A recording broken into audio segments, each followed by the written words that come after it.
sinuwerte sila nung una, nagkaroon ng sunod-sunod na kamalasan. Marami nag-comment na itinapon nila yung mga images ni Buena Fortuna. Si Jet is naging occult practitioner siya. So I delve into witchcraft as young as mga 11. May ginawa ko ritual doon. Nilagay ko yung pangalan niya doon kasama yung namatay na gagamba. Tapos itinali ko yung pangalan niya sa pulang sinulid. Believe it or not, the following day, hindi na niya ako inasal. Alam mo, pagpapakinggan ko yung sarili ko, maiisip niyo para akong baliw eh. I was even, believe it or not, I was conjuring the spirit of air. Even the nature itself, you have the feeling that you can control them. Ito na yung magko-conjure ka na ng mga demonic entities. Tapos binasahan ko siya. Sabi ko, in 3 days, mamamatay yung lolo mo. Pagkita namin sabi niya, Jonel, nagkatotoo yung hula mo. Namatay yung lolo ko after 2 days. May umaabot ng kamay, may umaabot sa akin, pero yung kamay niya itim. Tapos hindi ako makagalaw. Doon na yung parang may maririnig na ako na gaganon yung parang hangin lang siya sa tenga pero may mga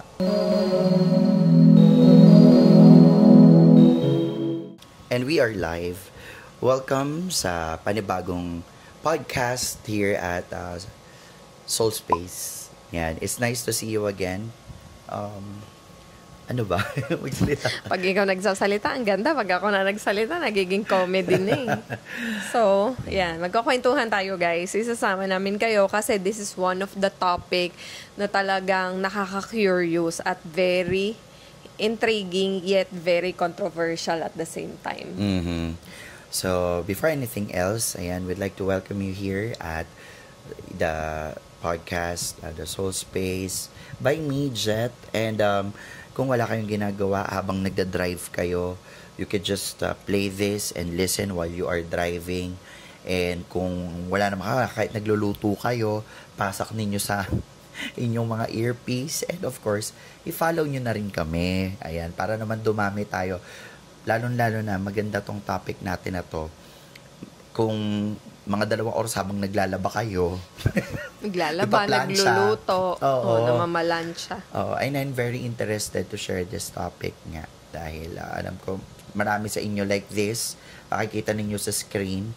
Marami ang nag-request talaga nito to talk about this, no? Na ikwento. Ba't nga ba? Ano nga ba? Bakit nga ba to isa sa mga topic na always interested ang mga tao yet parang nakakatakot. Nakakatakot siyang pag-usapan at hindi siya normal. Hindi naman hindi siguro normal. Siguro aside sa malapit na ang Halloween, sa katapusan na ito at malapit na ang Undas, siguro napapanahon din ito para maging topic, no? Bakit nga ba kasi ito yung naging topic natin from mga from mga emotions, mga wounds, bigla tayo napunta dito. Actually, napunta tayo sa mga kabilang mundo. No nakaraan, 'di ba, business yung topic? Si Chef Zeng. Tapos biglang from business dito naman. Dito naman napunta. Actually, kung ano lang talaga ang Kasi kahapon ang story talaga niyan, kahapon kasi, nagkaroon kami may na-scroll ako na topic. Siguro 2 nights before, nabasa ko na siya sa Facebook. Yun yung title about yung pampaswerte na Buena Fortuna na parang image na nag-viral ata sa TikTok, if I'm not mistaken. Naging viral siya. Tapos, aside from that, yung mga nakabili kasi, may mga naki-MJS to. So, panoorin nyo na lang kung hindi nyo pa napapanood. Actually, hindi ko pa napapanood. Hindi ko pa napapanood. Ako muna manonood. Oo. Naki-MJS siya. Tapos, ang sabi nila, nung mga nakabili, sinuwerte daw talaga sila. Tapos, yung iba nagkaroon ng 80,000. Nung humiling siya na magkaroon ng 80,000 pesos, talagang dumating, nangumisyon ata siya, tapos nakuha niya yung komisyon niya. Tapos may mga series of good luck nga daw. Tapos, eventually, nagkasakit, basta nagkaroon siya ng mga problema, series of problems, yung pinanalunan niya, yun din yung pinambayad niya, yung napanalunan, yung nakuha niyang komisyon, yun din yung pinanggastos niya sa ospital. So, well, it could be coincidental, no? Pero marami talaga yung comment and parang naging story about that, na nagkaroon sila ng swerte because of that. Tapos na-encounter ko rin siya. Speaking of that, so andito nga ako sa TikTok. Grabe. Ang itinatype ko pa lang BUE. Lumabas na siya kaagad. Ang talaga? daming mga videos. Oh. Ay, talaga Tapos ba? ang pataas ng mga Oh, engagements niya. shucks. Keep on listening, guys. Ito talaga yung story behind this one na kailangan yung malaman. Oo. Well, isa sa mga ano nga niyan is, nung pinost niya, nabasa ko, nag-repost ako sa Facebook natin. And ang daming nag-comment na sobra nga na nung nakuha daw nila yon, sinuwerte sila nung una, tapos eventually nagkaroon ng sunod-sunod na kamalasan, tinatawag na series of unfortunate events. Yun. So, tapos parang nung nakita ko nga na parang ang daming nag-comment dun sa post natin. Kumbaga popular talaga siya. Popular talaga siya. Nagkaroon siya ng love, parang nagkaroon siya ng trending nga for tapos marami nag-comment na itinapon nila yung mga images ni Buena Fortuna after kasi yung nabasa mo nga 'di ba, may isa sabi na itinapon niya kasi halos wala na silang makain after. Oo, sobrang bigat ng buhay nila nung time na yun. Tapos yung kaibigan ko na singer, bumili rin siya. Sino? Si Rose. Ayan, hi Rose. Okay, so talagang sikat siya. No, si Rose bumili siya. Tapos anong nangyari, pagdating pa daw nung image sa bahay, nalaglag yung anak niya ata sa hagdan, or I'm not sure. Basta na-accident yung anak niya. Tapos, nawala lahat ng mga mga racket niya. Oo, ganon. So, I shared it because sa mga hindi nakakaalam, sige nga. Okay, so yon, first and foremost, bakit kami familiar sa mga ganyan? It's because for a time nagkaroon din kami ng encounter dyan. Naging user din kami ng mga ganyang images, mga ganyang gamit. Pero we are very blessed that hindi tumagal at nalaman din namin kung ano talaga yung magiging effect nun personally sa buhay namin as a Catholic person, yun. At ayun, bago ang lahat, no, we would just like to open this up, no, whatever it is that you will be hearing from us, especially from me. I am very happy, satisfied, and I'm very happy with my faith. I'm a devout Catholic. We are a Catholic family. We are foremost Christians, by the way, no? Hindi magkahiwalay ang Kristiyano sa Katoliko. Kristiyano rin kami kasi niwala kami kay Kristo. At first, really, yun nga, gaya nung sabi ni Nina, hindi lang actually sa amin eh. 'Di ba? Ako, lalo na. Lalo na si Jet, actually. So, ito na nga. Nung unang panahon, alam nyo ba kung ano ang pinagagawa niyang asawa ko? Actually, nung time na hindi pa kami mag-asawa. And nung narinig ko yun sa kanya, talagang, napaganon talaga ako kasi never in my wildest dream na yung tao na yan. Magkakaganon for some time in his life. Kaya, sige, paano ka napasok sa ganong, just, paano nga ba? For a time kasi, nawardi-wardi din ang buhay niya. So, I rarely talk about this openly. No, I'm very much open with yung nangyari sa akin before, especially with emotion, the abuse, and all that. Pero this one, very few people lang yung nakakaalam. Very few people know about this. And I think it's high time na malaman ng nakararami kung ano talaga yun. And this is part of the story that I rarely talk about. But, this is in connection. Yung lahat naman to na nangyari na to, na part na to, is connected pa rin yun doon sa past issues ko or trauma na nangyari. So, somehow correlate nagko-correlate sila. Kaya naman ako napasok doon, it's because of the trauma that I went through. So, kung mapapanood ninyo yung mga first podcast namin and I talked about that, ito na yung pangalawang dagok. So saan ka na nga napasok? Ayun, napasok ako. Sige. Okay, so ito na nga, si Jet is naging occult practitioner siya for quite long. A very long time. Wow, a very long time. And yun, hanggang ngayon pag naririnig ko sa kanya, very interested pa rin ako. So, bakit nga ba napasok ka sa pag-o-occult? Sa dami naman ang pwede mong pasukan, yun pa talaga. Napasok ako sa occult at a very, very young age. Talagang, I can remember at around 8 years old, I was already interested in the unknown. When you say unknown, I was, I really wanted to touch the side of, hindi ko pa alam na occult Actually, yung word na occult is not familiar to me. Pero nung as young as 8 years old, mahilig ako sa manood ng Magandang Gabi Bayan. Parang ako din naman Oo. Di ba kadadasan doon sa Magandang Gabi Bayan, yung mga kwentong mangkukulam, albularyo, ganyan. So somehow meron akong interest sa unknown. And it started, pero syempre lahat naman tayo nagkaka-interest sa ganun, no? Pero yung occult itself, it started because, matatawa talaga kayo, ang naging, ano ba tawag doon? Ano tawag term doon? Yung parang na-entice ka sa Tagalog. Parang nainganyo, oo. Nabudol. Hindi naman nabudol. Actually, nainganyo. Dahil doon sa anime na Zenki. Kung napapanood yung mga batang 90s, yung anime na Zenki, doon nag-start yan. Kasi, that time, sabi ko, wow, nung cartoons. Kasi grabe, sinundan ko talaga yun. Araw-araw umuwi ako after school.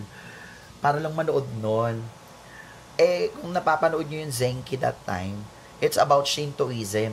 The story of Shintoism. It's a Japanese religion that it's their form of albularyo rin kasi it's a religion at it's about nature. So, it's about the elements of demon and the protector of the city para sa mga against the demons that are attacking the city doon sa anime na yon. And I was so fascinated about it. At a young age, I was so interested in world religion. So napasok ako so mahilig ako manood ng mga Chinese movies aside pa doon sa Zenki na yan. Chinese movies, naalala ko nun home cable kami nun Tapos, lagi ako nanonood day and night ng Chinese movies. And sa Chinese movies, it's very prevalent na mahilig, alam mo yung mga nagma-magic. Mga lumilipad-lipad. Oo, aside pa sa mga lumilipad-lipad, name it, a Chinese ghost story, yung mga tumatalo na vampires. Tapos sabi ko, natutuwa ako kasi laging merong dualism of good and evil. So, I was so fascinated with magic, with rituals, kasi lahat ng mga Chinese movies, well, as you know, China, diba?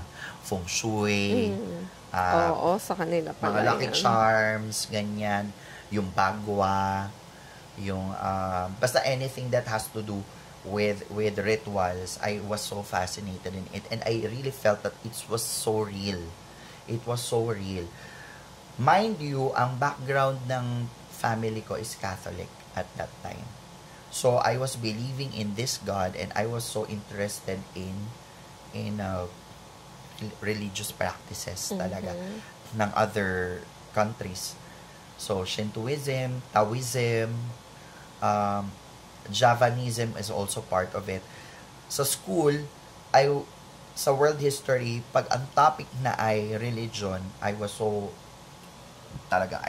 down with it. Mag-aaral talaga ako, pupunta ako sa library, magbabasa ako.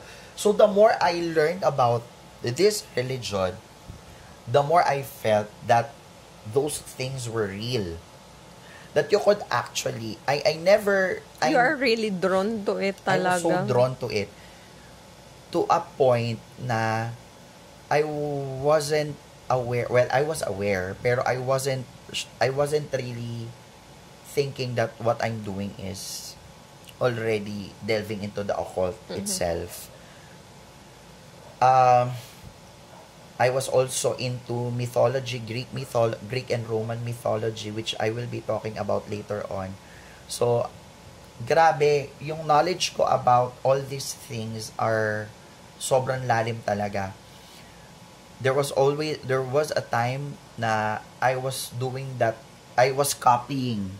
No, I don't have that actual ritual, but I was copying it. Bunti ko pang masunog yung bahay namin. Dahil, Grabe. oo, kasi diba, doon kasi sa mga pinapanood ko before, I don't know if some of you will relate, yung papel na may mga talisman na tinatawag yung calligraphy sa yellow paper, sinusunog kasi yon. Pag sinunog mo, that's actually like a spell sa Taoism. So, yung yellow paper and then yung white paper kasi sa version ng Shinto yun eh. So, yung yellow paper na yan, may talisman yan na nakasulat sa red ink. And the calligraphy is not a normal Chinese writing, but it's yung calligraphy nung sinaunang calligraphy ng mga Chinese. So, I forgot mahilig din kasi ako doon eh. So, susulat mo yan siya, depende sa talisman. Kung gusto mo ng warding off evil, pampaswerte, makikita nyo yon. Pagpunta ka ng Ongpin, marami yon. Tapos sinusunog ko yon. Tapos, as in talaga kinokopya ko. Nakakapagsulat ka ng sayo? Hindi, kinokopya ko lang. Grabe. Kinokopya ko lang. Pero syempre, hindi ko alam ibig sabihin. So, ko siya, i-write ko siya, sunugin ko, ganon. So, parang feeling ko, nag-work talaga Very siya. Very enthusiastic ka doon sa, yes, na yun? Sa world na sa yan. Sa world na yun. Very enthusiastic ako. At the same time, I really felt that it was so real that it's really happening. So, that was around 8 years old, 9 years old. Very young talaga. Grabe. Okay, wait lang. Cut kita. You mentioned kanina na hindi mo namamalayan na occult na pala yung ginagawa mo at napuntahan mo. Were you able to identify kung ano ba yung occult in the first place at paano mo nalaman na nag-occult ka na pala? Okay. Kasi ikaw lang eh, parang self-taught ka lang or puro ka lang research.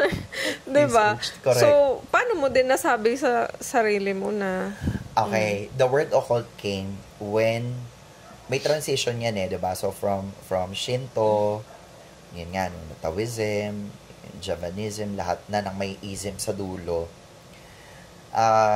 There was a time na noong 1998 pumutok yung The Craft.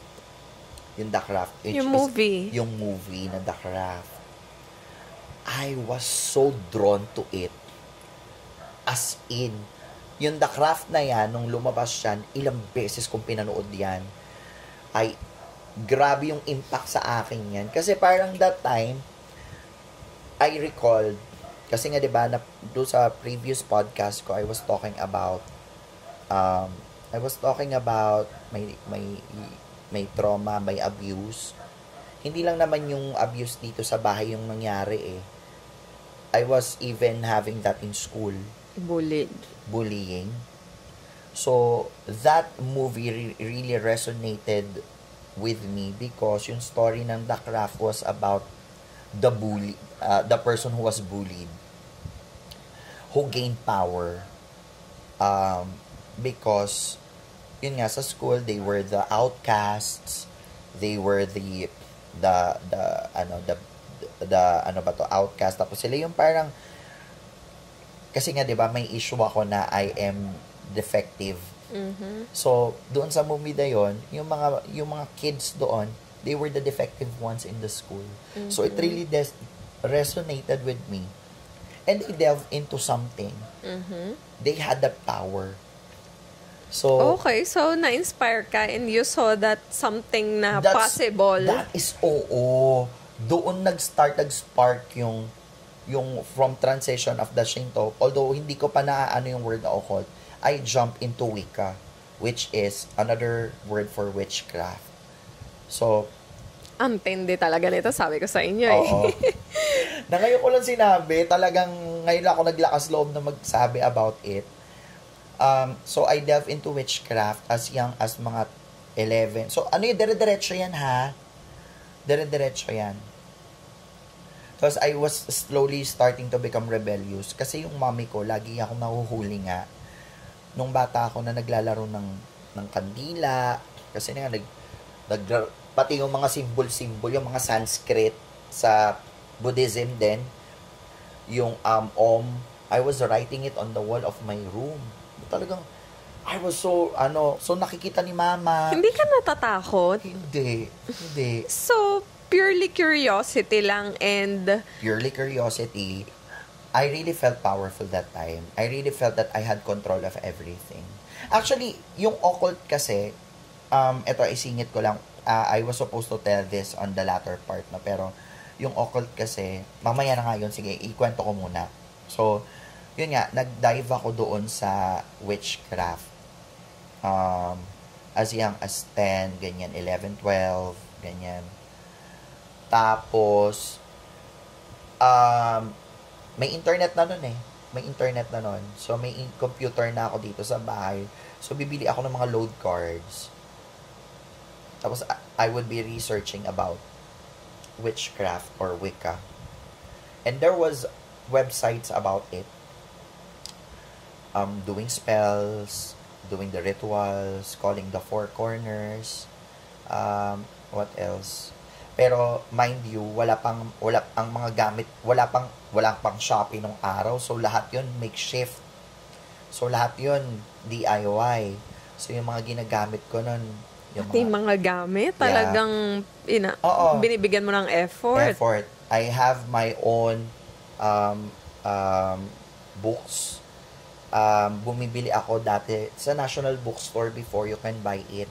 Doon sa religious part na, hindi religious, parang New Age. May mga New Age kasi na mga books before. Tapos bumibili ako.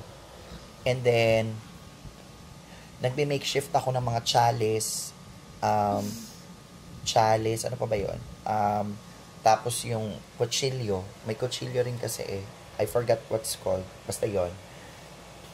Parang hindi siya sword. Basta kutsilyo siya. Tapos crystals. Yun. Gamit ko pa nga dati, hindi crystals kasi wala akong pambili. Tawas. Diba? Kakatawa. Oh, so, okay. Yung incense, bibili ka lang naman ng incense sa Quiapo, meron ka, no? Kasi sa tabi ng simbahan, meron ka na. So, I was so drawn to it, watching that, and also Practical Magic ni Sandra Bullock and Nicole Kidman ata to. Oo, yun. Grabe yung effects sa'yo ng mga napapanood mo, no? Yes. It is because I was so drawn into power. Because I was holding everything in. Because of the bullying that I experienced. Kasi ang turo sa akin ng mama ko noon, yung prinsipyo sa akin ng nanay ko noon was, di bali ka ng masaktan, wag ka lang manakit. So everything was like yung anger and angst, I wasn't allowed to feel. Suppressed. Everything was suppressed. So, anong gagawin mo? Kung gusto mong gumante, hindi ka pwedeng manakit, disaktan mo sa ibang paraan. Something that you can control. Diba? Yun yung dun eh, yun yung idea dun eh. That was, you cannot physically harm people. Okay, so what can I do? So, I was looking for I was looking for power. I was looking for control. Because most of the things in my life, I don't have any control with. Which I will be talking later on about the effects of why people are so drawn into believing in other things such as yung buena fortuna and mga charms, whatever. So, sinong nakakaalam nito nung time na yun? Ikaw lang? That time, I was the only one. Then eventually, I encouraged my classmates. Wow. Kasi, gusto ko rin magkaroon ng grupo na I could call my own craft. So, okay. So ang tinatawag doon sa witchcraft, we call it coven. So, yung coven na yan, it is enticed. Hindi lang naman apat eh. You could get as many as you want. Pero, at least you have 4. So that when you conjure the spirits, you can Diyos actually, ko. oo. Nai-stress ako sa'yo talaga ngayon, Diyos ko. Ewan Talaga ko ba? ba? Yung mga panahon na ako'y nakikipagpatintero sa labas ng bahay namin, nagluluto sa mga palayok ng mga dahon-dahon siya, nagtatawag ng kung sino-sino. Diyos ko, naloloka ako sa'yo. So, yun nga. And then, from witchcraft, yan nga, I was calling yung talagang, I was asking my friends to create spells. Ang version kasi ng prayer sa Wicca or occult is spells. So if you want to get something, you do spells. Mm-hmm. So that is creating yung for example, no, I had one experience that really that really resonated with me was meron kasi nambubuli sa akin nung elementary. Lagi niya ako pinag-iinitan. Hindi ako makaganti kasi nga ang nag-hold sa akin nun. Di bali ka ng masaktan, huwag ka lang manakit. Oo, yun. I was thinking manakit physically. Mm-hmm.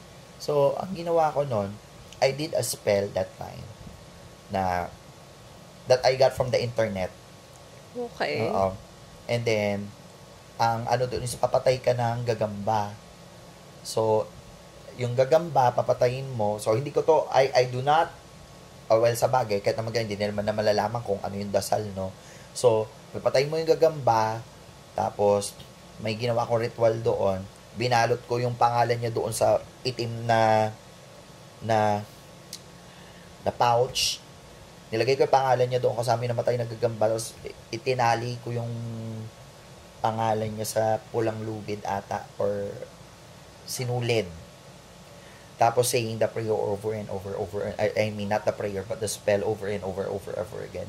And then I put it in the pouch and itinago ko siya doon sa CR. Sa tapat ng CR na to. Doon sa attic. Ay, hindi pala attic. Ano tawag doon? Yung sa ibabaw ng, ano to? Atip? Oo, basta yun, yung butas. Kesame. Sa kisame. Oo, tinago ko yun doon. Grabe. Dito lang yan. Ito, yung tapat ng CR, ito yung taas. So, alam mo, believe it or not, the following day, hindi na niya ako inasal. For real? For real. Tinigilan niya ako. And that is the time that I felt that it was real. That, okay, so totoo to. Okay, so mas lalo ka naging curious. Of course. Mas lalo ako naging curious. I was even, believe it or not, I was conjuring the spirit of air. So, pag magko-concentrate ako that time, sasabihin ko nga, alam mo, pag papakinggan ko yung sarili ko, maiisip nyo para akong baliw eh. Pero hindi talaga, totoo talagang nangyari to.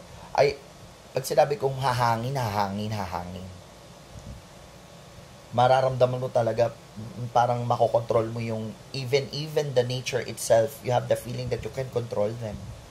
That's how deep my belief was in Wicca, in witchcraft. Actually, najojologan pa nga ako yun sa mga mangkukulam. Gusto ko witchcraft pang US. Parang ganun. Pero, hindi talaga, totoo yun. I was so into it. Bibili ako ng mga kandila sa Quiapo. I create my own candles. Black, red, green. For a certain wish, for a certain spell, I would do that. Tapos, entice ko yung mga friends ko. Magko-conjure kami ng spirit. Tapos, may mga libro, yun nga, share ko. Wala namang na-possess sa inyo? Wala naman. Or wala namang nangyari? Wala naman. Pero, just so I thought na wala. Okay. Akala mo lang wala, pero meron talagang nangyayari behind. So, ano nangyari? So, hindi naman siya bigla na nawala talaga. Hindi siya talagang, hindi siya nag-appear. It's a very subtle.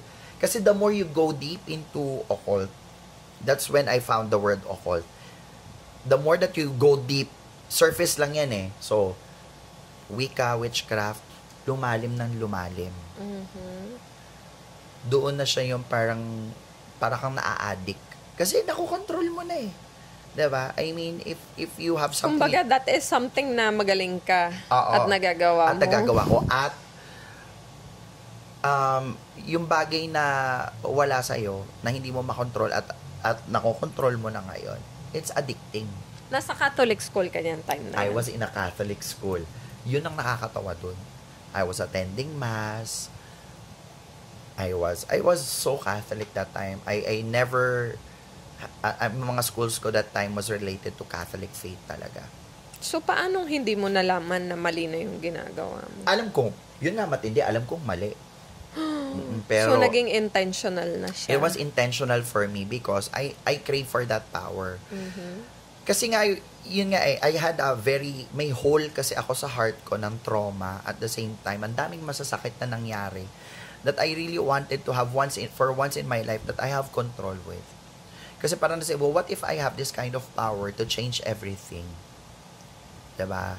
And ang bata ko noon wala akong ganun ka-strong faith na, I mean, yung paniniwala ko doon is very shallow. And very, kumbaga parang pilit pa. Oo, pinipilit sa'yo isubo ang isang bagay na dapat mong paniwalaan na hindi mo naiintindihan ba't kailangan mo mag-suffer. So, of course, pag bata ka, you want instant gratification You want everything instant You don't want pain, cast a spell. Someone's bullying you, cast a spell. You want to get even, cast a spell. So, gano'n, no? So, hindi pa yan ang worst. Okay? The more that I go into witchcraft and Wicca, so magugulat kayo doon sa mga maririnig ninyo ngayon dahil itong mga terms na to, yung mga occult practitioners talaga ang makakaintindi lang nito. So, I delved into much more deeper occult knowledge. Ito na talaga yung word na occult. Nandito na pumasok yung Clavicula Salmonis. Ayun yung mga ancient books, ancient writings ng mga ancient writings about divination, magic, around 15th century, Clavicula Salmonis, Ars Goetia, Lemegeton, the Book of Abramelin the Sage, ano pa ba to? Ars Almadel. So, ito yung mga certain books na to. Ito yung mga deeper, at talagang hardcore knowledge. Yung mga sigils. Ito na yung magko-conjure ka na ng mga demonic entities. Dapat yata hindi natin sinasabi, baka kalkalin nila.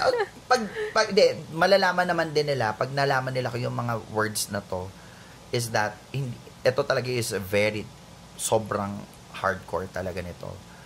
Pero, iba rin yung impact. So, doon naman yung mga words sa mga occultists na may knowledge about this, they know already how this book is. So, yun na yung mga nagko-conjure ka ng mga demonic entities, that you can control demonic entities and even angelic entities. So, yung Ars, eto, parang just to give an idea, yung Ars Goetia is, yun nga, yung 72 layers or hierarchies of demonic presence, which is in Catholic Church, ng mga exorcists.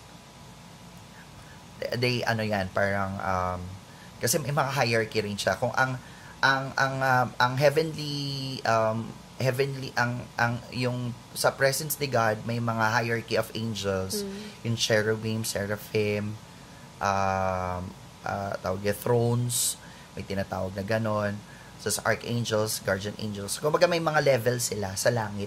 Ang demonic forces, meron din silang mga level. May mga cardinals din sila na tinatawag. May mga dukes of hell. So, may mga levels. So, yan yung mga naririnig nyo sa mga horror movies, like yung mga exorcist movies, like si Legion, yan yung mga part na yan. Those are parts of Ars Goetia. They're the 72 spirits na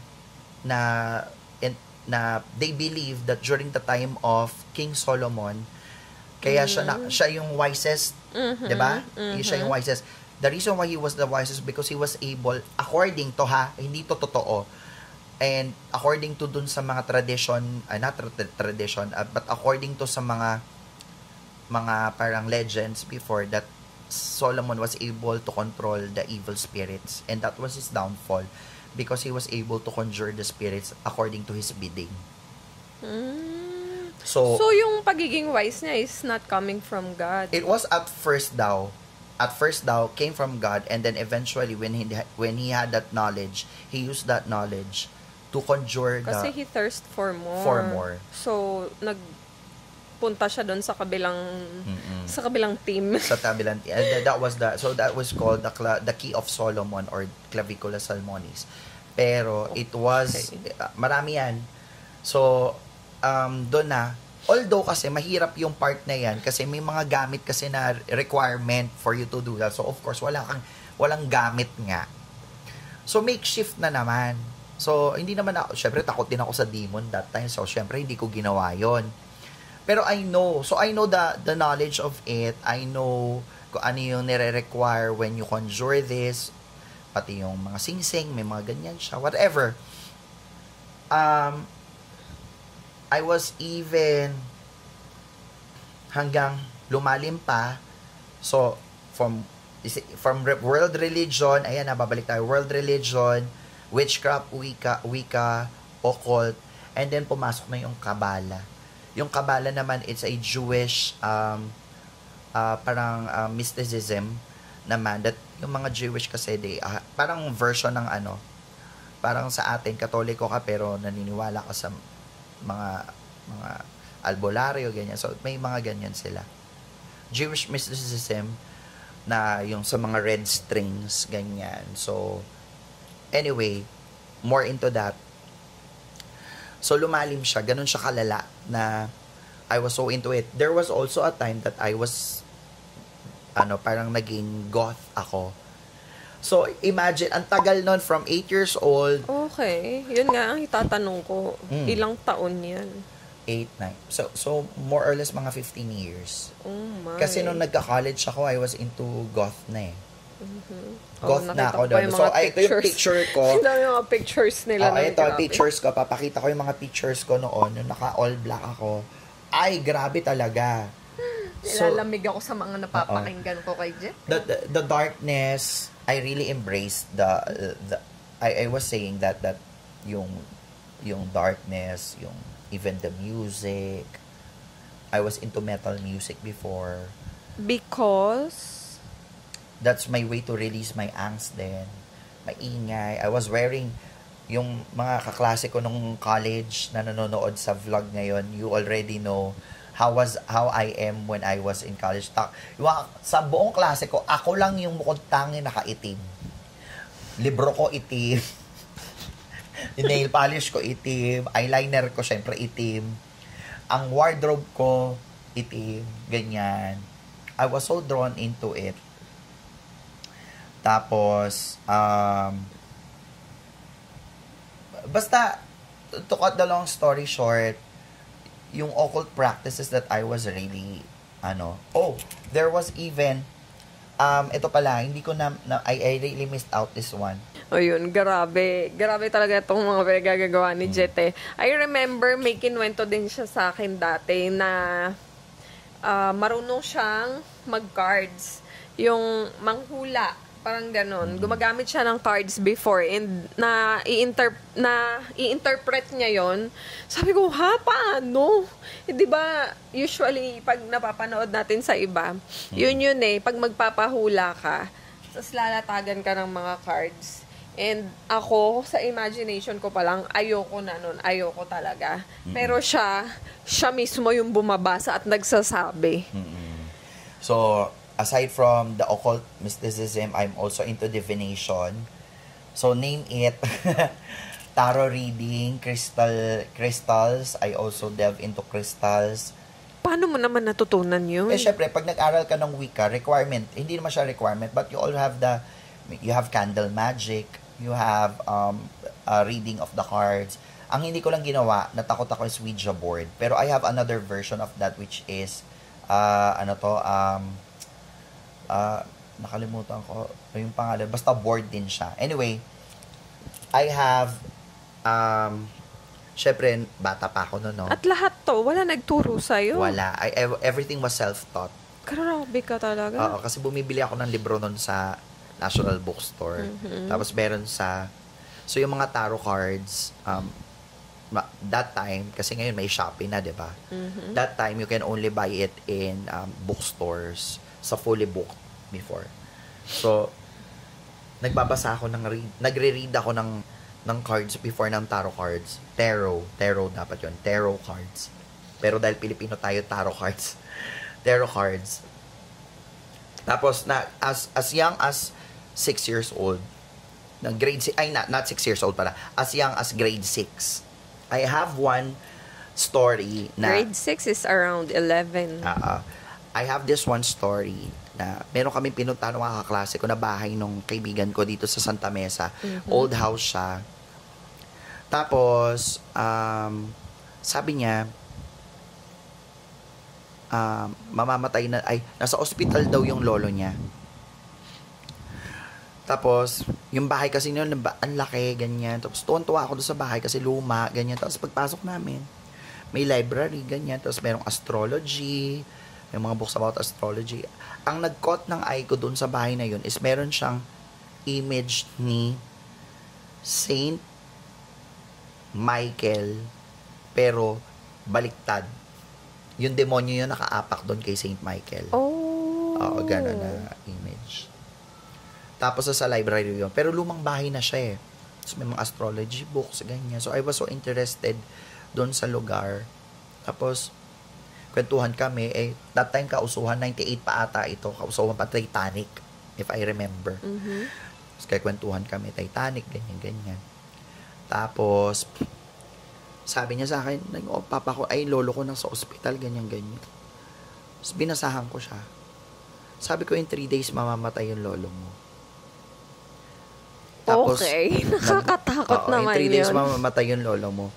And lo and behold, pagkita namin sabi niya, Junel, nagkatotoo yung hula mo. Namatay yung lolo ko after 2 days.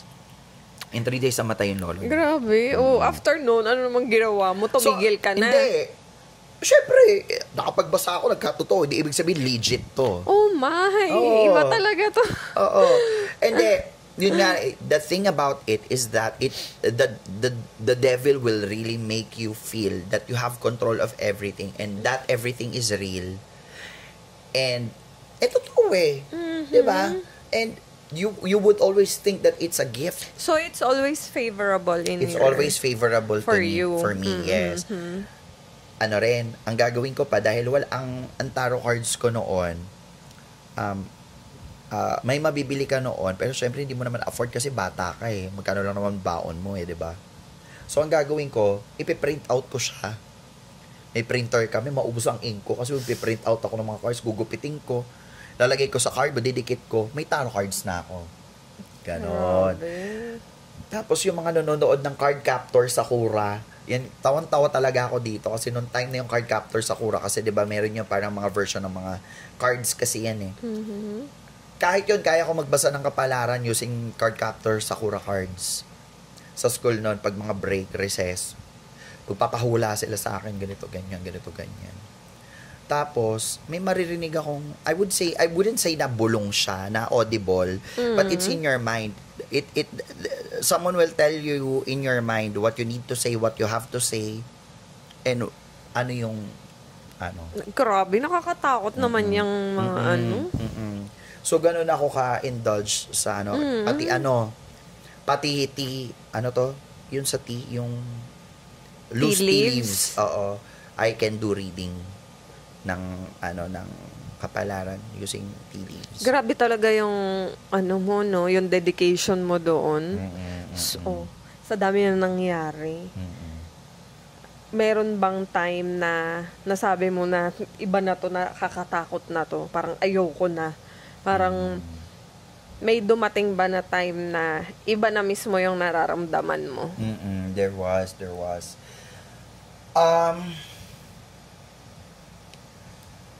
There was this one time na natutulog ako sa kwarto nun. I remember it. Sa Santa Mesa to, hindi pa to sa Novaliches.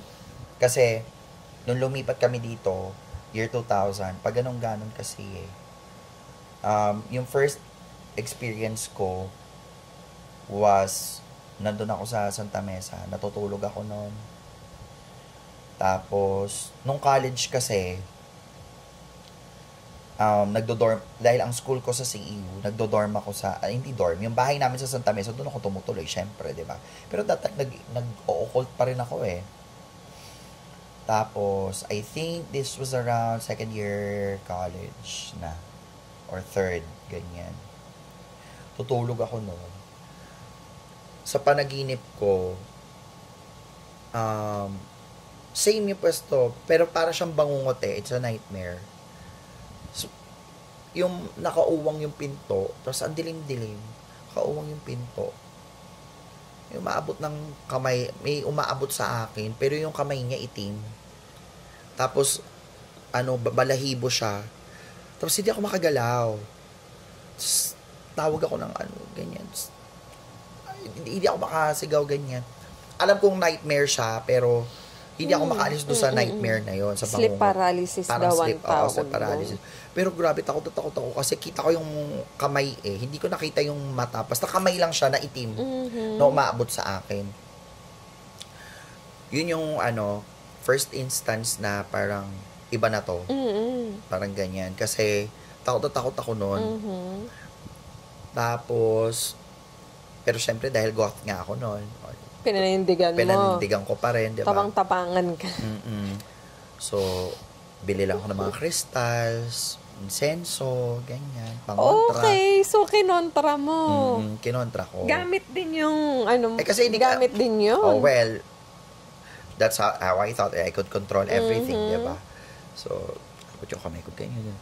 Tapos, yung pang-contra, did it work? for a while. Okay. For a while. Tapos, ang hindi alam ng nakararami is that as nung bata rin ako, meron na rin akong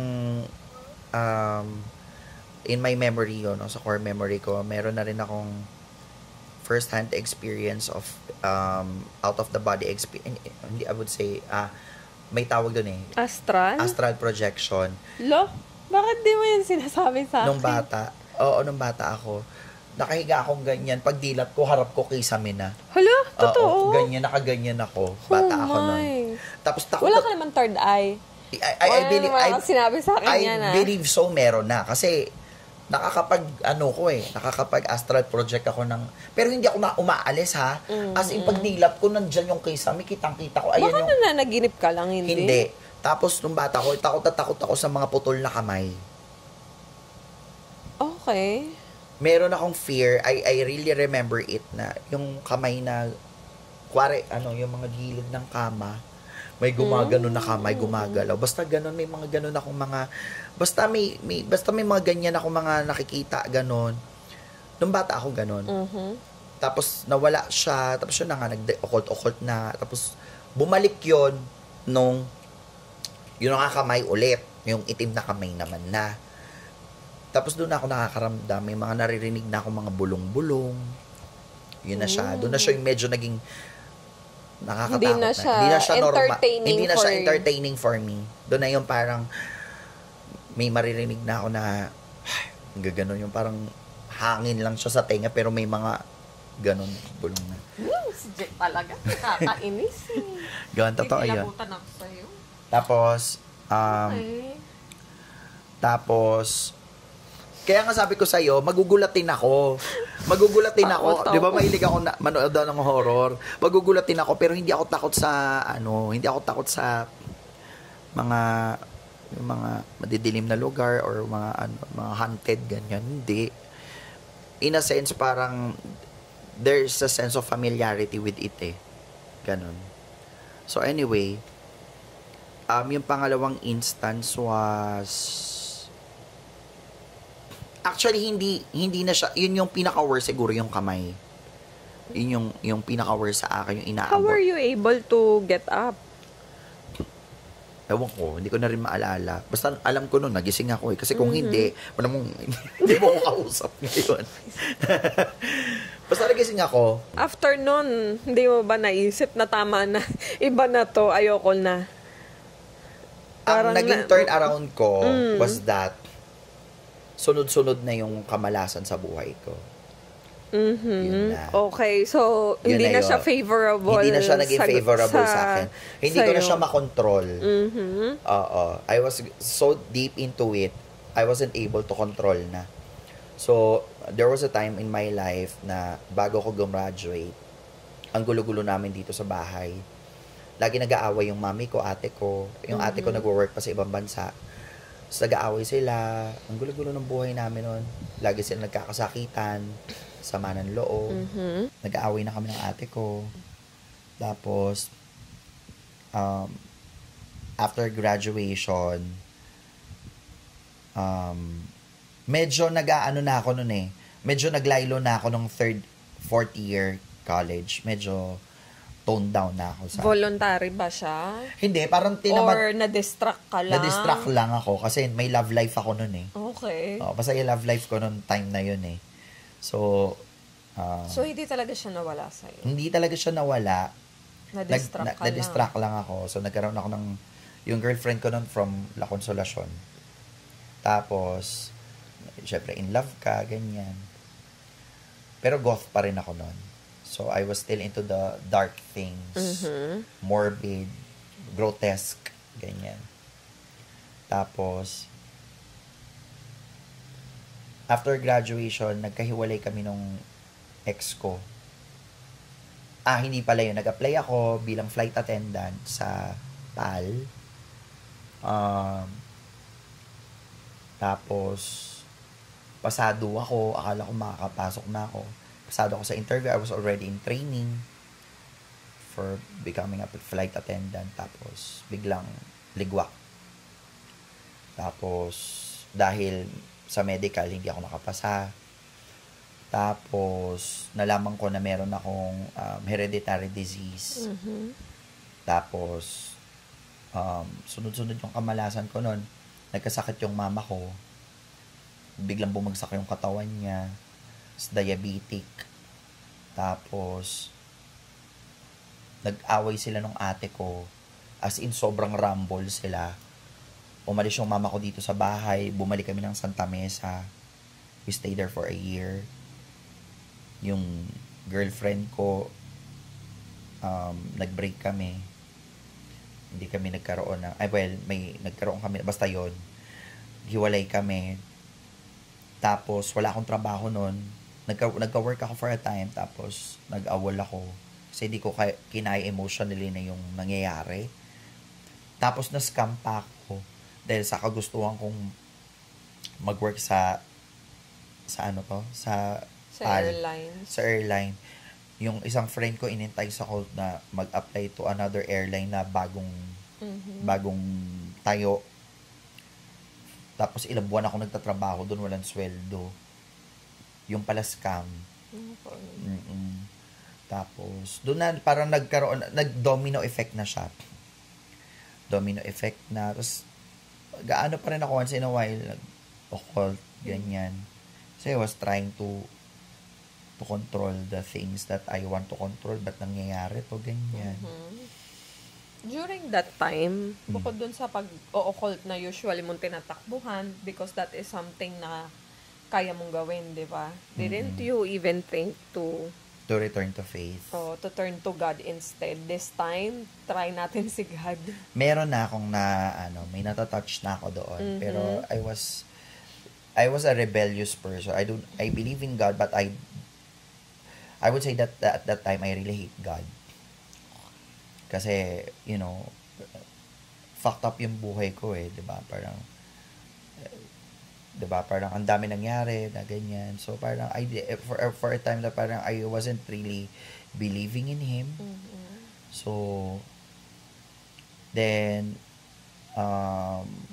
nag-die down 'yon. What made me decide to go back to faith? I met a person that time. Yun na yung parang after ng mga sunod-sunod na kamalasan, doon na parang nag-sink in sa akin na parang may mali. Parang hindi na to tama. Ba't ba to nangyayari? Parang ganon. Tapos sobrang ano na siya. Sobrang, parang ano yun, for the span of 7 years or 6 years. Parang ano na siya. Iba, ang gulo magulo talaga. Even I do not have that internal peace. It was always lagi akong bothered. I always have anxiety. Tapos lagi kong sinasabi lahat Buti hindi ka na-depress, ano? Siguro na-depress ako, hindi ko lang alam na depressed ako that time. Tapos nandun na rin ako sa point na parang parang hindi na tama to parang may kailangan akong baguhin. Doon na. So, parang meron na akong hint na parang hindi, kailangan ko na itong talikuran, in a sense. Questionable na siya. Kasi hindi na pumapabor nga. At the same time, hindi na maganda yung relationship ko with my sister. So, mom ko and I were not doing well. Tapos, puro heartache over pain. So, it was not a supernatural, I thought it was not supernatural, pero sa akin parang yung pangyayari na yun, hindi na siya normal. Wala naman yung like, may magpapakita, wala namang possession naganap, wala namang, anong tawag dito, yung house infestation na tinatawag, wala namang ganon. Siguro the most supernatural thing lang was yung inaabot yung kamay ko. Inaabot ako ng itim na kamay. Pero other than that, yung naging effect sa akin nung occult was yung series of unfortunate events ko. Yun na yung parang naging effect sa akin dahil doon sa occult. Na-feel ko na parang, teka, mali na talaga to. So, 'di ba, gumraduate na ako, ganyan, tapos nag-work ako sa Korean school na nagtuturo ng English for a time. So, I met friends, pero hindi na ako nag-occult nun. So, I stopped it. Pero hindi pa ako bumabalik sa Catholic faith. Okay. I just stopped. Ganon. So, hindi ako nangumpisal. Pero naniwala ako sa umpisal, pero hindi ako nangumpisal. Tapos, I met... Because guilty ka? Partly. Or because dahil... You don't see the importance of doing it. Parang ang tawag nga sa akin is, I was a cradle Catholic. So, that means when you say cradle Catholic, you are just a Catholic, pero you're just cradling. Okay. Ano ka lang? Okay. Swing ka lang, gano'n. Yes. Then, I met, diba naalala mo, nung nakilala ko na si Nina kasi that time, naalala mo na nag-aral ako ng edu. Sa CEU. Sa CEU. So, that's... nagtuturo ka sa may St. Jude. Yung St. Jude. So, may mga friend, may mga nakilala ako doon na mga kabatch. That's when I met April. Si April, yung friend ko, kaklase ko siya sa edu. I remember her. Si April is nasa Catholic, Catholic in Action. Tapos kaklase ko siya sa education class. Tapos yun na, kwentuhan kami, ganyan. Tapos pinakilala niya ako kay Kuya Jason. Yun yung story nun. So, si Kuya Jason, I already met him 2011, mga ganyan. Tapos, yun, parang nagkakwentuhan about Catholic faith, ganon. Tapos, doon na, parang nagkaroon ako ng spark with my Catholic faith. Nag-rekindle ka na ulit. Nag-rekindle ako noon for pero hindi pa ako like full blown. Tapos they just talk to me about, the love for God. Basta parang I kind of felt na parang sabi ko parang baka nga kasi siguro yung paniniwala ko sa occult that was causing it. So, hindi pa ako nag-confess noon that time. And, yun, bit ako ni Kuya Jason. Sinama niya ako sa College of the Holy Spirit, which was already closed that time. Pinakalala niya ako doon sa mga madre doon. Tapos, nasa charismatic group din kasi si Kuya Jason at that time. So, he introduced me to the charismatic team. Yun nga yung mga madre doon. So, yun.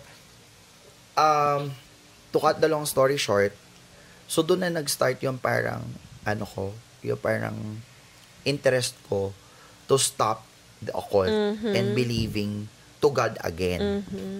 So that's also the time that you realize na sobrang tindi pala talaga nung pinagdaanan mo at pinanggalingan mo. Oo, grabe.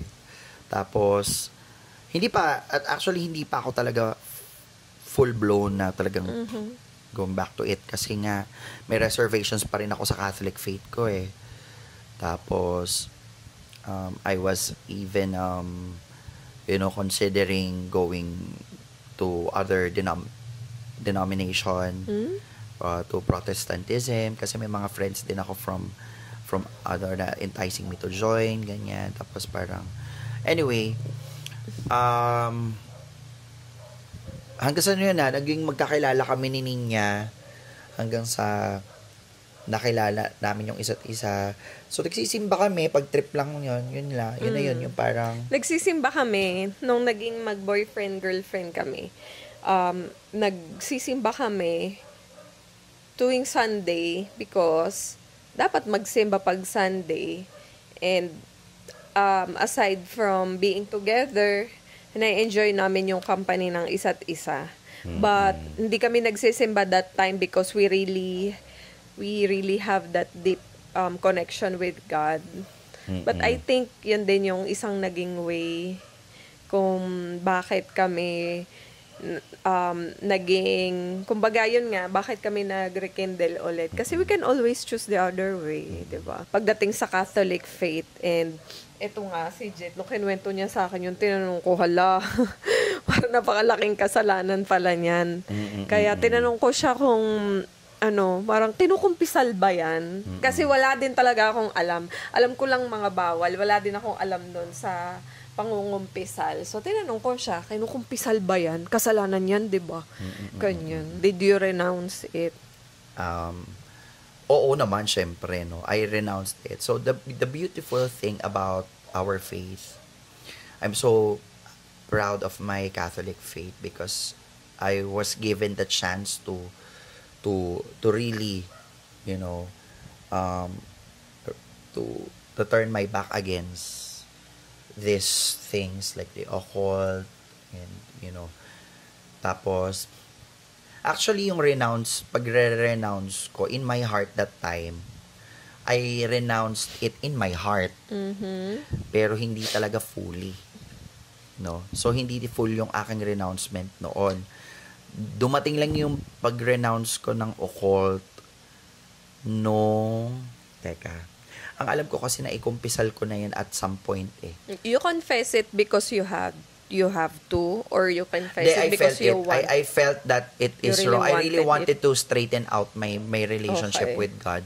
And I really wanted to I really wanted to get to Him. Bakit? Why a sudden change? Ano yung naramdaman mo? Meron yung pakiramdam eh. Kasi I felt kasi suddenly, gusto mo dun ka sa kabilang dulo na ulit. Alam mo, good question. Hindi ko na maalala exactly kung bakit talaga ako na parang napabalik. Pero I felt that God was calling me at that time to turn my back against all in these ways things. like Yung maalala ko pa ba? Kasi hindi ko basta parang ang naging pakiramdam ko noon is that, ito lang yung alam ko, hindi na tama yung nangyayari. And parang si God na lang yung matatakbuhan ko. so uncertainty na yung nararamdaman There was a that time. sense of uncertainty. And the only thing that I know at the back of my head, given that my in my very, very young years, that there is a God. There is a God there. Parang dun ko na-realize na, shucks. Naghanap ka na ng Naghanap rescue. na ako ng rescue. Kailangan ko na ng tulong. Then I felt that nudge to go back. To go back to my faith. And I really felt deeply in my heart that God was rescuing me. Because nung when I started to renounce and confess my sins, hindi ko na maalala talaga kung nakapag-renounce ba ako, kasi what I clearly remember was that nung ano na itong latter part na yung ano, pero yung during that time na nag-confess ako, I think I confessed it naman. Kumbaga yung transition. Yung transition, pero kasi ang ano doon is nagkaayos na yung ate ko at saka mama ko. Yun yung bumalik na kami dito ulit. Tapos yun na yung naging tayo. Tapos yung parang umayos na buhay ko ulit. Nagkaroon ng direksyon in a sense. So yun na, naging banda ako. Tapos, although hindi pa rin ako... So, nung nagkaroon na ng direction, nakahanap ka ng peace? Nakahanap ako somehow ng peace, pero not fully. Kasi, cradle nga ako Kumbaga, parang hindi ako, parang ang babaw pa lang. Hindi ko pa rin mag-grasp, or ang babaw pa lang nung nilalakaran ko. Eto na, nung 22. Okay. Oo, eto na yung latter part. So, although yung kinasal tayo, nandun na yung provision nararamdaman ko naman yung provision ni God sa buhay natin through the intercession of Saint Padre Pio. So, pero sobrang babaw talaga ng faith namin noon. It's like very conditional. Ako na yung personally, very conditional. Very conditional yung faith namin, na parang lalapit lang ako pag may kailangan ako. Magdadasal ako kasi may hinihiling ako. That was makakaalala lang kami pag may pinagdadaanan kami. Oo. Tapos makakalimutan ko na naman. Tapos, ang ano pa noon was that, pero I stopped doing the occult na. That was the good thing about it, na I turned around because I felt that there is a God na mas powerful beyond all this occult things that I learned and knew. Talagang tinalikuran ko talaga siya ng... So, yun yung naging intentional na rin. Intentional na rin siya. Oo, intentional. Parang ayoko na. Hindi na ako pipikit. Hindi lang distracted, hindi lang busy. Yes, I threw my tarot cards, I burned my books, I threw them. Lahat ng mga na-involve ako, binitawan ko talaga. Pero nag-resurface yan during Oo, that was the time before you yung retreat. Mm. Kasi crystals pa tayo, naalala mo, nagbebenta ako ng crystals pa. So may backslide ako ng konti, no? Nagse-sage spa ako noon, 'di ba? Naalala mo. So tapos pero may somehow may faith. So ito na yung nandito ako sa stage na yung typical na Pilipino na naniniwala sa Diyos pero naniniwala sa mga charms, naniniwala sa mga pampaswerte, ganyan. So, hindi na ako nag-o-occult, pero yung paniniwala ko na I can have God and I can believe in the... Kumbaga, nagpapasigurado ka, meron kang pangsalo. Meron akong fallback. Meron kang second option. Yes, Kaya 'di ba, yung typical na Pilipino, pag nakakita ka ng altar, nandoon si Jesus, nandoon si Mama Mary, tapos sa katabi nandoon si Buddha. Yung Tapos yung pusang gumagalaw na gano'n, 'di ba? Napaka-ironic. Tapos okay sa sasakyan, may rosaryo or may cross, kung Protestant yung cross lang. Kung Catholic ka, may crucifix pero may nakakabit na pula na pampaswerte daw, ganyan, pampaprotection sa biyahe. So I didn't know that until then. Actually din ako hindi din ako aware diyan. Coming from syempre yung natutunan ko lang din sa magulang ko noon. Catholic din kami, devout Catholic din yung family ko before, nung buhay pa yung daddy ko. But since nung namatay si daddy, nagdating daan na si mama at saka yung panganay kong kapatid. So, kumbaga, yung foundation of your faith, hindi yung foundation ng faith namin lalong gumuho na hanggang sa naging kanya-kanya na lang. Tapos ako, ganun na lang din, go with the flow na lang. Pero, ang isa din sa pinagpapasalamat ko din talaga is never naman ako at naging intentional din sa akin talaga na magstay sa pagiging Kristiyano. Kasi yun din naman yung ating yung love for God, a love for faith, no. And yun nga, so eventually yung 2022, yun yung parang naging start of my journey to Catholic faith. Yun na talaga yung nag-rekindle talaga yung fire. And then ang tagal kong hindi na-meet si Kuya Jason. Imagine, na-meet ko si Kuya Jason 2011. Kasi iyo din siya sa guidance. Tapos nagkita kami ulit nung after ko nag-solitary retreat dito sa Sacred Heart Novitiate. Kasi may nangyari. Pero it's gonna be a different story. Pero since we're talking about this occult things, yan nga, doon na nag-start yung talagang the learnings. Doon ko natutunan yung mga, because of Kuya Jason din. Kasi Kuya Jason was part of the deliverance ministry. So, may mga kilala rin siyang mga exorcist. Kung napapanood ninyo yung Possessed na series ng ABS-CBN. Halos lahat ng exorcist doon kilala ni Kuya Jason. Si Father Jojo Zerudo, Father Sekia, si Father, actually yung sa Diocese of Novaliches, si Father Nonet. Actually, nagpangalawang renouncement ako nagpangalawang renouncement ako of the occult sa kanya. Kasi siya yung exorcist ng Diocese of Novaliches. Pero ngayon nasa Vatican kasi si Father at the moment nagpapahinga. Pero anyway, I learned so much about the Catholic faith. And doon ko naintindihan kung bakit ako napasok sa ganong mundo. It was a generational thing, number one, kasi I found out na yung lolo ko was also a part of a cult that Albolario. Hindi actually albularyo, pero sila yung mga lolo ko na nagbabasa ng Latin pag madaling araw. Tapos kinikwento sa akin ni Mama na parang yun, yung mga pinapasang kaalaman. Ganon. Tapos binaon ata na lang yun. So si Eliza ko naaalala nyo yun. Kinikwento rin niya yung lolo namin, kwento ng papa niya na yung papa niya ata yung pagpapasahan ng libro tapos hindi pumayag, ganyan. So it was a generational thing na rin.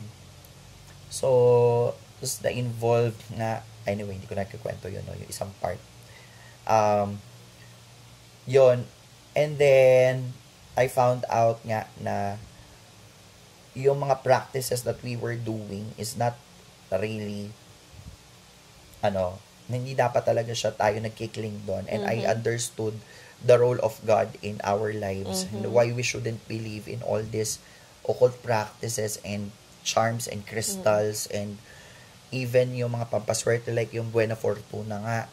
I know for a fact that those things will give you temporary satisfaction, instant gratification, but you are allowing that demonic entity to enter into your life lalo na pag vulnerable ka talaga. Yes, vulnerability and without knowledge. Yung mga charms and crystals. Yes. Yan, maraming mga charms. You should not believe that. I really coming from me, they have that prayer that you believed in it, 'di ba? You will have that, yung kapatid ko nga no, until now ini-entice ko siya na wag maniwala doon. Kasi there was a time na naniniwala sila may mga kami sa bahay, 'di ba? May mga nagsisimba sila ganyan. Tapos may altar sila doon, they have they have Jesus, they believe in Jesus and all that. Pero nagpapa-feng shui sila. Naniniwala sila doon sa mga pampaswerte.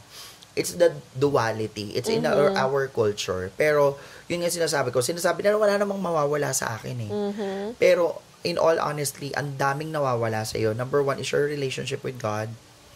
The trust in God. Number two, nawawala sa iyo yung pagpa-persevere. I mean, yung virtues that the gifts and graces that you should be receiving from God. You are taking that, kumbaga parang hinaharang mo yung kung ano yung para sa'yo. You know why? Because we are so afraid of, number one, we are impatient. Lagi tayo nagmamadali sa grasya na dapat natatanggap natin or grasya na binibigay sa atin ng Diyos. We are so impatient na dapat lahat instant. So, feeling natin, pag hindi natin nakuha yung dasal na gusto natin, hindi tayo napakinggan.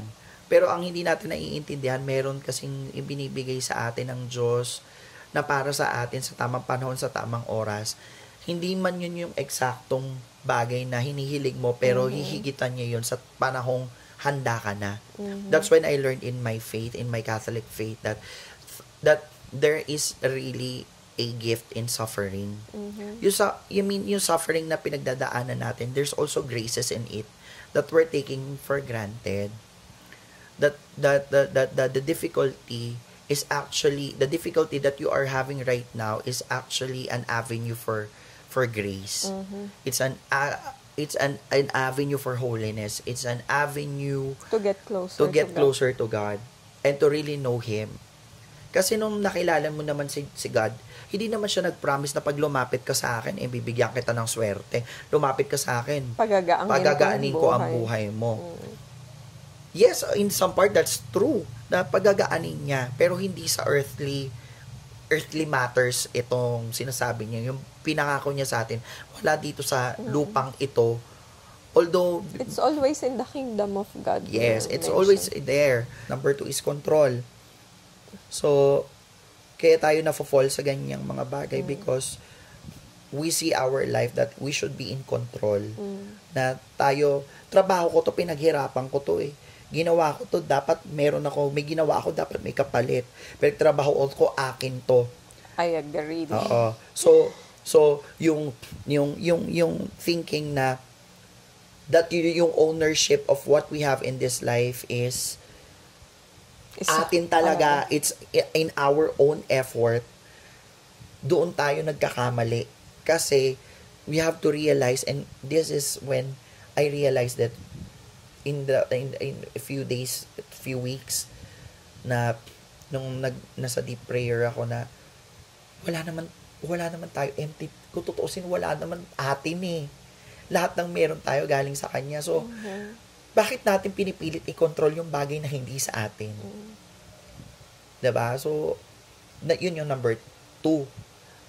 Number 3 is we are afraid of suffering.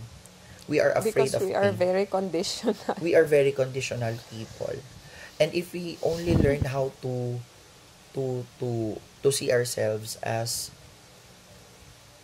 servers of the Lord, na sa Kanya lahat ng gagaling ang provision, yung meron at wala tayo, mas madali nating matatanggap na Lord, kung ibibigay mo sa akin tong grasya na to at para sa akin tong grasya na to, and you allow me to be that vessel for that grace, then that grace should be given to people.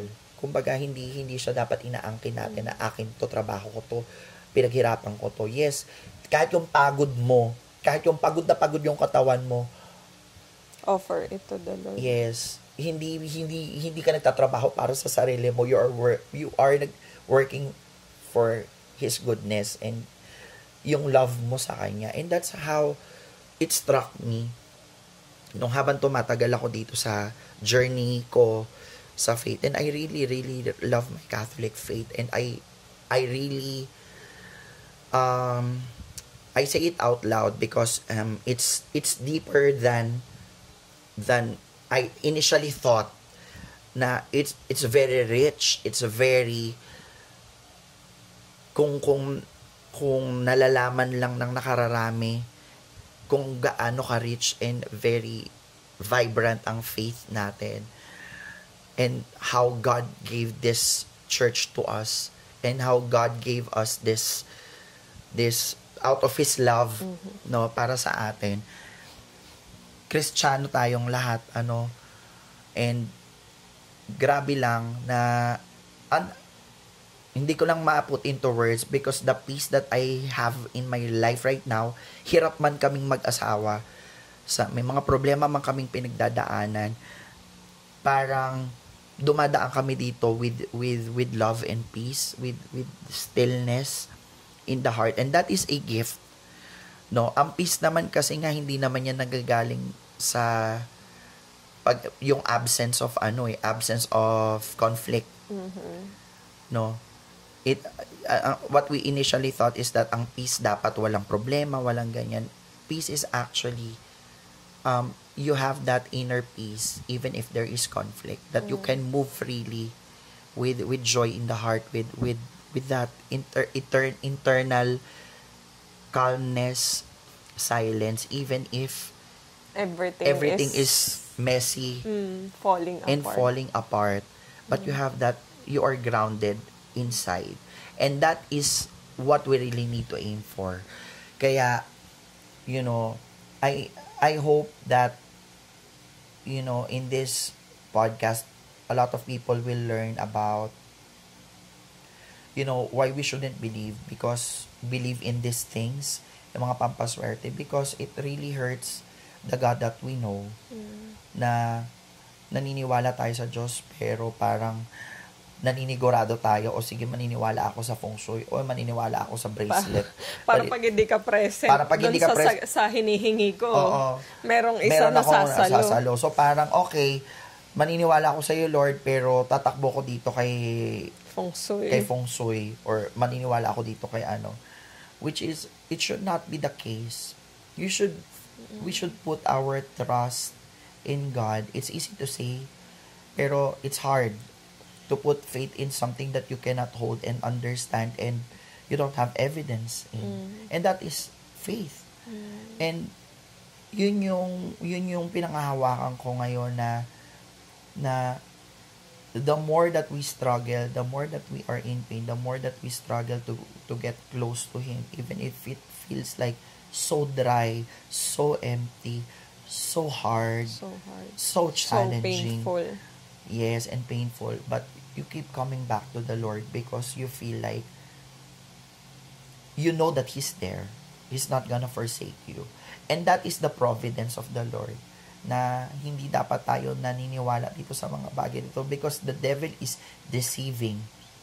The devil will give you what you want at the expense of something. Always. And that is the truth. He is the great deceiver. Yung ang napanood ko sa reel, alam mo, nakakatawa, doon yung sinabi mo, diba, chinek mo? Ang dami. Ano mo sabi pa nung isa doon, manalangin at humiling. Manalangin talaga doon sa estatwa ng Buena Fortuna. Talaga ba? Parang nangilabot ako kasi I know for a fact how this will affect. Deceiver kasi talaga yung yung devil. Oo. Ang ibibigay niya sa'yo at ang ipapakita niya sa'yo yung gusto mo talaga. Yung easy route. The easy route, the easy way. So, kaya, diba, ipapasok ko na rin, no, politically, like the Discayas, diba, may mga nag-post nga, i-echo out ko lang, no, hindi sa akin ang galing to. Yun nga, naniniwala sila doon, bumili daw sila ng mga milyon-milyon na J pampaswerte. Oo. Lalaki nung ganun nila. Nagkaroon sila ng instant yaman, o nasaan sila ngayon. Diba? Nag-hearing pa yata. Nag-hearing pa sila, diba? And that is something that you have to think about, yung mga nangyayari sa buhay, I realized that there's nothing instant in this world. Everything needs to be worked hard for, with prayers and trust na one day if we are ready for that blessing, that grace. Kaya hindi ako yung swerte mo, ang hirap baguhin kasi nakasanayan ko. Swerte yan. Ngayon, we call it blessing na. It's a blessing that it's a grace that So, hindi na ako naniniwala sa swerte. Umpisahan natin doon sa pagsasabi, pagko-compliment na swerte ka or ang swerte mo naman. Baguhin natin yun.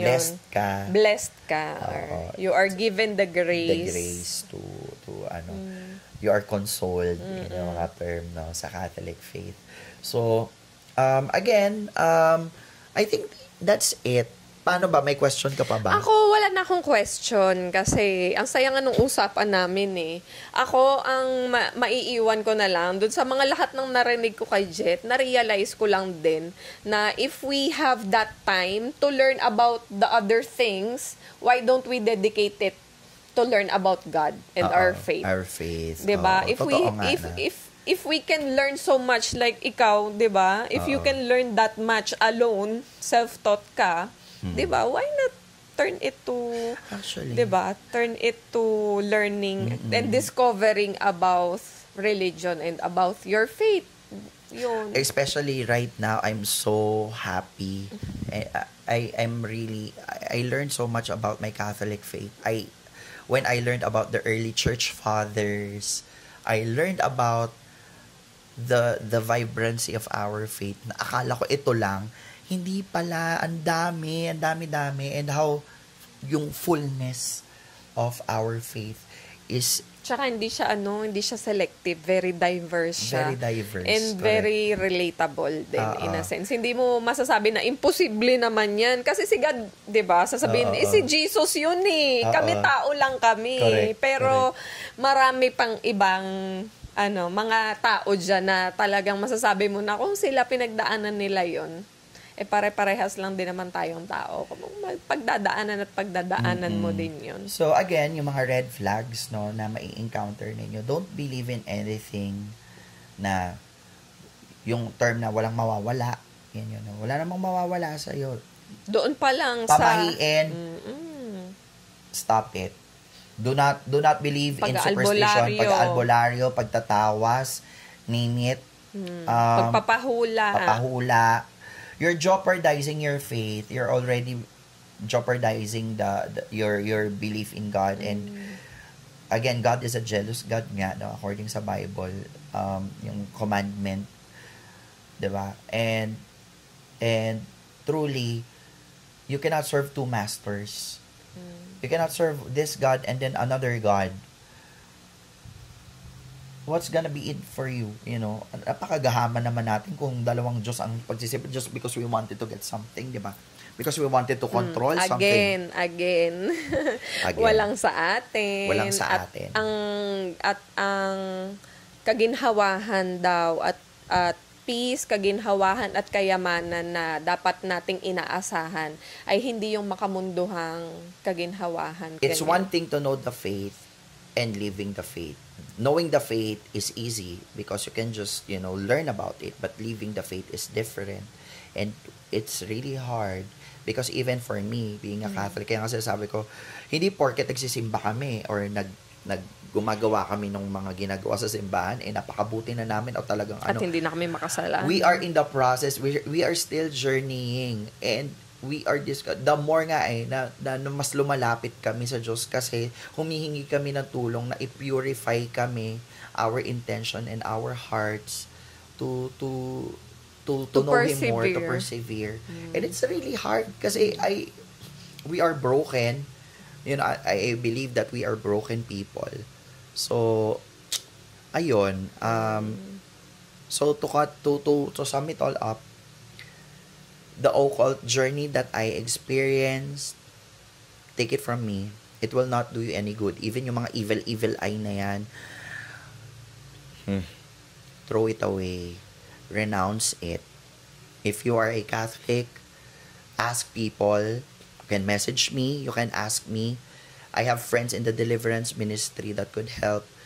You could go to your local church. If you are a Protestant, you can ask your pastors for guidance. And hindi dapat kayo naniniwala sa mga bagay na instant na nakakor, because again, the devil is the deceiver.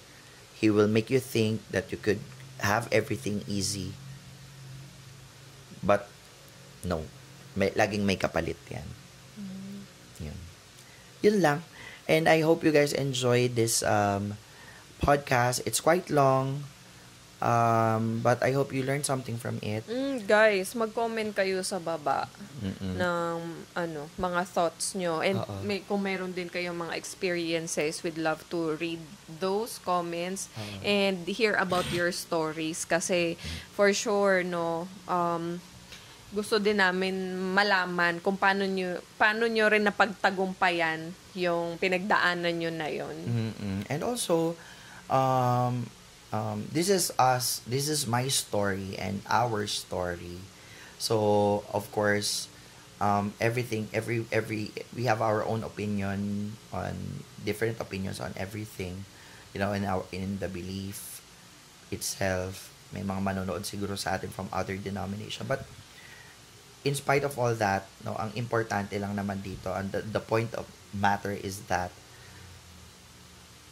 we should not believe in the occult, yung mga pampaswerte, superstition and all that, because hindi talaga lahat ng ito meron yan kinukuhang kapalit one way or the other. Okay, ito last na. Ang tanging pangontra na kailangan nyo ay ang pagdadasal lang. That's it. Yun lang ang gawin yung pangontra. Wala nang mga bracelet, wala nang mga kung ano-anong plato-plato, figure-figurine, ganyan, statue.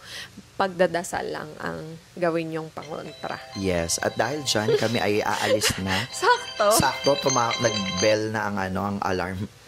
So, again, thank you so much for watching this podcast, Soul Space. You can follow me in Facebook, Instagram, yun sa page Nina Rayos, sa Instagram Nina Rayos, and sa Spotify, I will be uploading this podcast as well.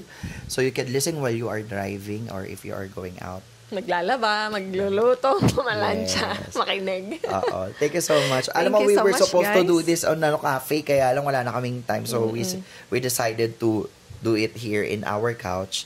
So yun, thank you so much for watching this video and we'll see you again on the next one. God bless everyone. God bless you guys. Bye. Bye-bye.